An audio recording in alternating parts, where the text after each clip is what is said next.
Bonsoir de la salle de rédaction, les informations pour ce mercredi 24 janvier. Le ministère des Finances, de la Planification nationale et du Commerce a rejeté la déclaration faite sur Facebook concernant le non-paiement du 13e mois de salaire des travailleurs séchellois d'IoT Indian Ocean Tuna Limited. Le ministère se dit à fournir les fonds nécessaires pour payer les travailleurs séchellois jusqu'au grade 5 de la structure salariale de l'IoT. Cela concerne 350 des 375 travailleurs séchellois de l'entreprise. Il dit que cela est conforme à l'objectif du gouvernement de garantir la protection des travailleurs à faible revenu. Le ministère a également exhorté la direction de l'IoT à envisager de payer les travailleurs restants ayant des revenus plus élevés. Bien qu'il n'ait aucune obligation de le faire, le gouvernement dit qu'il a décidé d'utiliser l'argent des contribuables pour couvrir ce paiement et a demandé à l'IoT d'effectuer les paiements nécessaires. Le gouvernement dit qu'il s'attend à ce que l'IoT fasse davantage d'efforts à l'avenir pour contribuer au 13e mois de salaire de ses travailleurs séchellois, et ce, dans le cadre des discussions en cours avec d'autres actionnaires. Le ministère rappelle aux membres du public de ne pas se fier aux informations non vérifiées provenant des réseaux sociaux, mais à celles de sources officielles.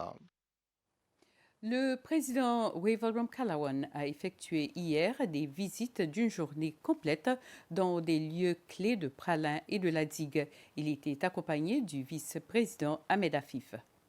La visite visait principalement à évaluer et examiner les progrès de certains projets clés ainsi qu'à résoudre certaines questions pertinentes en suspens.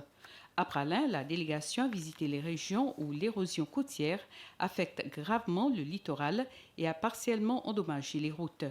Le gouvernement affirme que des mesures immédiates sont en cours pour la construction des digues destinées à protéger le littoral. Les discussions sur les projets d'habitation à Montplaisir, Saint-Joseph et Petit-la-Ville étaient également à l'ordre du jour. La délégation a également abordé les questions liées à la réhabilitation des routes et à l'installation de l'éclairage public. À la digue, le président Callaghan et le vice-président Afif ont visité les zones du plateau de la digue inondées lors des récentes fortes pluies. Suite aux visites dans les deux îles intérieures, le président a déclaré qu'au début de la nouvelle année 2024, il était important de visiter ces deux îles pour examiner et comprendre la situation sur le terrain et garantir que les projets clés bénéficieront les habitants de Pralin et la digue. L'accusation a commencé à appeler ses témoins dans l'affaire du meurtre contre Nicole Isidore. Le premier témoin dans l'affaire du meurtre contre Nicole Isidore a rendu compte du travail qu'elle a accompli dans cette affaire. Il s'agit d'un caporal de police attaché à l'unité d'appui scientifique qui a photographié la dite scène de crime, notamment post-mortem. Isidore est accusé du meurtre de Cliff Pillet le 7 décembre 2022 sur le terrain de jeu d'Anse-Nordé. L'affaire contre Isidore sera entendue jusqu'à la fin du mois de février.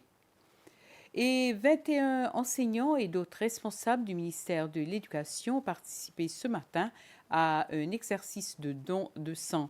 Un exercice dans le cadre de leur contribution visant à reconstituer la réserve de sang à l'hôpital des Seychelles.